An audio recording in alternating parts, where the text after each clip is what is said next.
War चल रहा है ईरान, इजराइल और अमेरिका के बीच में, इसकी वजह से स्ट्रेट ऑफ हॉर्मुज़ बंद हुआ और स्ट्रेट ऑफ हॉर्मुज़ बंद होने की वजह से जो महंगाई की मार पड़ी है सब पर, उसका नतीजा तो आप देख ही चुके हैं।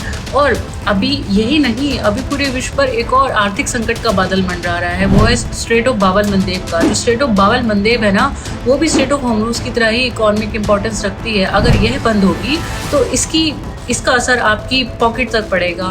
क्योंकि जो अभी ईरान है, देखो ये चर्चा में इसलिए क्योंकि जो ईरान है उसने बोला है अगर उनकी जो खर्ग आइलैंड में स्थित ऑयल रिफाइनरी है, जो ईरान के लिए बहुत ही महत्वपूर्ण है, अगर उस पर अमेरिका हमला करता है तो वो जो स्ट्रेट ऑफ बाबल मंदेब है उसको बंद कर देगा।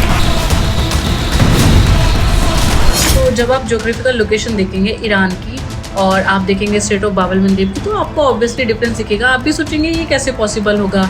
तो आइए हम इसको समझते हैं मैप के सहारे से। आपने सुना होगा हॉर्न ऑफ अफ्रीका का नाम, तो आप जब मैप में देखेंगे तो वहाँ पर आपको दिखेगा यमन दिखेगा और आपको नीचे की साइड दिखेगा एरिट्रिया दिखेगा, जिबूती दिखेगा, और यहीं से एक नैरो पैसेज क्रिएट होता है 25 से 30 किलोमीटर का, जिसे हम स्ट्रेट ऑफ बाबल मंदेब बोलते हैं। तो आप ये सोचेंगे ईरान कैसे करेगा ये सब चीज़ें।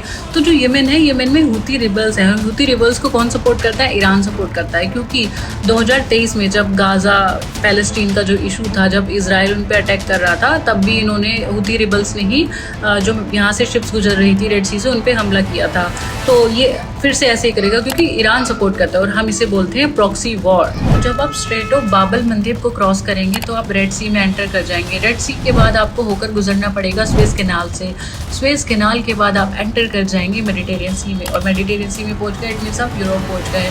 तो अब हमें ये देखना है कि जो बाबल मंदेब है वो क्यों ज़रूरी है। तो देखो ये जो है ना, ये $1 ट्रिलियन की इकॉनमी का बिजनेस करती है ईयरली, तो आप यहाँ से समझ सकते हैं। और 12% वर्ल्ड का ऑयल और गैस इसी रास्ते से इंपोर्ट और एक्सपोर्ट होता है। सिर्फ ऑयल और गैस की नहीं, मतलब आप देखिए और भी तरीके की जो वस्तुएं जो बहुत ज़रूरी होती हैं उसका भी इंपोर्ट एक्सपोर्ट यहीं से होता है। तो अब देखो आपके ऊपर कैसे इसका इम्पैक्ट पड़ेगा। अगर ये स्ट्रेट ऑफ बाबल मंदेब बंद होगी तो जो रास्ता 25 से 26 दिन का पड़ता था वो आपको 35 से 40 दिन का पड़ जाएगा। क्योंकि देखो जब आप अरब सागर से स्ट्रेट ऑफ बाबल मंदेब में जाएंगे, देन आप फिर मेडिटेरियन सी में होते हुए चले जाएंगे, तो आपका ये 25-26 दिन लगेगा। बट अगर आप साउथ अफ्रीका का most southern part Cape of Good Hope उससे होकर गुजरेंगे तो ये रास्ता लंबा पड़ेगा और ये रास्ता आपका 10-12-15 दिन और बढ़ जाएगा। तो इससे क्या होगा, एक्सपेंसेस बढ़ेंगे ना, क्योंकि खर्चा बढ़ेगा, 10-15 दिन लेट आएंगी चीज़ें और ये महंगाई की मार सिर्फ आम जनता ही झेलेगी।